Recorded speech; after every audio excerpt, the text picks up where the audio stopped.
মৃত্যু চরম একটা সত্য জিনিস। এই মৃত্যু থেকে কেউ রেহাই পাবে না, কেউ না। যদি মৃত্যু থেকে কেউ রেহাই পাওয়ার হতো তাহলে তিনি হতেন জনাবে মুহাম্মদ রাসূলুল্লাহ সাল্লাল্লাহু আলাইহি ওয়াসাল্লাম। কিন্তু তিনিও চলে গেলেন এই পৃথিবীর মায়া ত্যাগ করে।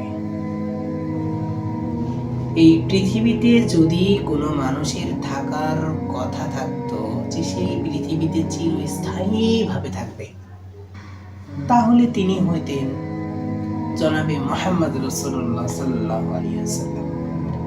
কিন্তু তিনিও মৃত্যুবরণ করেছেন। তো আমরা চলে যাব একদিন পৃথিবী থেকে। এ সম্পর্কে আল্লাহ তাআলা সূরা আনকাবুতের ভিতরে বলেন, কুল্লু নাফসিন যায়িকাতুল মাউত, প্রত্যেকটা প্রাণী মৃত্যুর স্বাদ গ্রহণ করতেই হবে।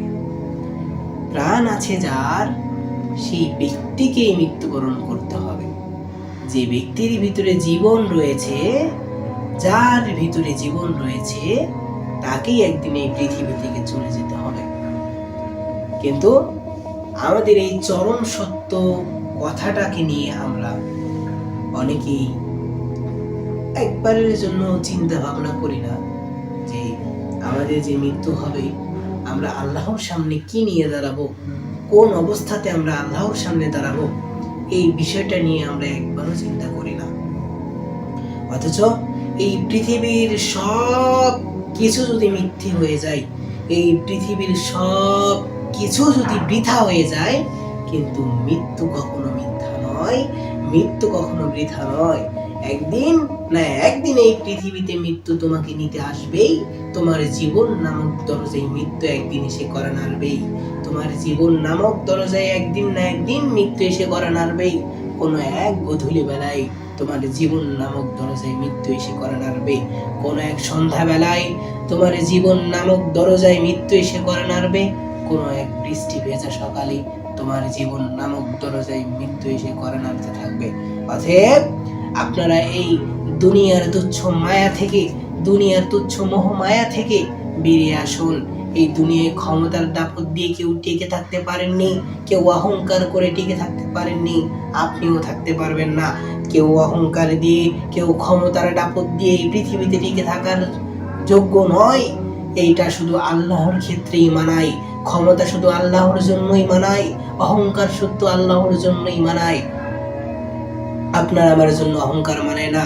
আমরা কি নিয়ে অহংকার করব, আমরা কোন বিষয়টা নিয়ে অহংকার করব, কোন জিনিসটা নিয়ে আমরা ক্ষমতা দেখাবো, সবই তো তার। আজকে তুমি যে গুনাহ করতে করতে এত পরিমাণ তুমি নিচে নেমে গেছো, তুমি যে গুনাহ করতে করতে ক্লান্ত হয়ে যাবা, ক্লান্ত হওয়ার পরে যে পানিটা তুমি পান করবা, সেই পানিটা তো তার দেওয়া। কোথায় যাবা তুমি? এই সব কিছুই তো তার, সব কিছুই তো তার। সম্মানিত দর্শক, এই ইসলামটা আসলে অনেক কষ্টের বিনিময়ে আমাদের কাছে এসেছে।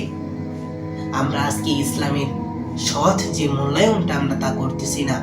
ইসলামটা কত কষ্টের বিনিময়ে এসেছেন। এই ইসলাম কায়েম করার জন্য জনাবে মুহাম্মদ রাসূলুল্লাহ সাল্লাল্লাহু আলাইহি ওয়াসাল্লাম যে কত কষ্ট সহ্য করেছেন, কত ক্ষুধার কষ্ট সহ্য করেছেন, কত পাথরের আঘাত সহ্য করেছেন, কত রক্তাক্ত শরীর তাকে করা হয়েছে পিটায়া, কত মার সে সহ্য করেছেন। আজকে আমরা তার এক কোনাও করতেছি না। অথচ আমরা ইসলাম থেকে, এই শান্তির ধর্ম থেকে, এই শান্তির কাজ থেকে আমরা অতি গাফেল হয়ে রয়েছি। আজকে আমরা সবাই সফলতার পিছনে ছুটি, কিন্তু আসল সফলতা কিসে আমরা এটাই জানি না। সফলতার মাধ্যম আসলে কিসে আমরা এটাই জানি না।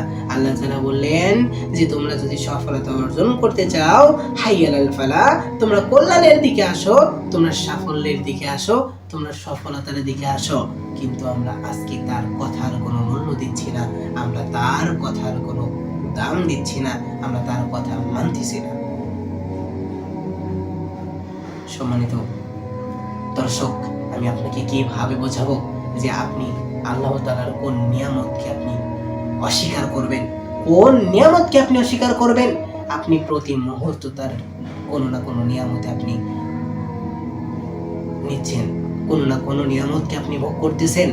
যেমন সাধারণ সিম্পল ব্যাপার, যখন আপনি এই আপনার নিঃশ্বাসটা আপনি নিচ্ছেন, একবার চিন্তা করে দেখেন, যদি আল্লাহ আপনার উপর একবার রাগান্বিত হয়ে, আপনার উপর একবার যদি রাগান্বিত হয়ে আপনার কাছ থেকে এই নিঃশ্বাসটা কেড়ে নেয়, তাহলে আপনার অবস্থাটা ঠিক কেমন হবে? একবারও কি চিন্তা করে দেখছিলেন যে যদি আল্লাহ তাআলা আমার উপরে রাগান্বিত হয়ে এই নিঃশ্বাসটা আমার কাছ থেকে কেড়ে নেয়, তাহলে আমার অবস্থাটা ঠিক কেমন হবে? কেউ চিন্তা করে দেখেননি, বা কেউ এই চিন্তা করার জন্য কেউ ইচ্ছাও পোষণ করেননি। আপনি ব্যস্ত আছেন আপনার টাকা পয়সা নিয়ে, আপনি ব্যস্ত আছেন আপনার সন্তানকে নিয়ে, আপনি ব্যস্ত আছেন আপনার ধন সম্পদ নিয়ে। আল্লাহ রাব্বুল আলামিন বলেছেন সূরা আবাসার ভিতরে, ইয়াউমা ইয়াফিরুল মারউ মিন আখি, সেদিন এত ভয়াবহ অবস্থা হবে, যে এত কঠিন অবস্থা হবে, সেদিন ভাই ভাই থেকে পালিয়ে যাবে। ওয়া উম্মিহি ওয়া আবি, তার বাবা মা, তার পিতা তার সন্তানকে চিনবে না, তার সন্তান থেকে সে পালিয়ে যাবে, সে পরিচয় দিবে না। কত ভয়ঙ্কর অবস্থা হবে সেদিন। একবারও চিন্তা করে দেখেছিলেন যেদিন মানুষ এত চিন্তিত থাকবে, মানুষ এত ভয়ে থাকবে যে তাদের কারো বা শরীরের ঘাম টাকনু পর্যন্ত হবে, কারো বা কোমর পর্যন্ত হবে, কারো বা হাঁটু পর্যন্ত হবে, কারো বা গলা পর্যন্ত হবে, কেউ বা এই ঘামের ভিতরে সাঁতরাইতে থাকবে। কত কঠিন হবে, কত কষ্টকর হবে। আপনাকে আমি কিভাবে বোঝাবো? আল্লাহ তাআলা আরো বলেছেন, ইদা জুলজিলাতিল আরদু জিলজালাহা, যখন এই পৃথিবীকে তার কম্পনে ভীষণ ভাবে প্রকম্পিত করা হবে, ওয়া আখরাজাতিল আরদু আসকালাহা, যখন এই জমিন তার গর্ভে যা কিছু রয়েছে সমস্ত কিছুকে লাথি মেরে বাহিরে বের করে দিবে, তখন ওয়া ক্বালাল ইনসানু মা লাহা, মানুষ বলতে থাকবে এই মাটির আবার কি হলো, এই মাটি কেন তার গর্ভ থেকে সব কিছুকে বাইরে বের করে দিচ্ছে। তখন মাটি বলবে, মানুষ বলতে থাকবে যে মাটির আবার কি হলো, সে সব কিছুকে কেন বাইরে বের করে দিচ্ছে, মানুষ বলতে থাকবে। সম্মানিত দর্শক, কাজেই আপনি সতর্ক হয়ে যান, সতর্ক হয়ে যান। আল্লাহকে ভয় করুন, সেই বিচার দিনকে ভয় করুন, সেই মহান আল্লাহকে ভয় করুন।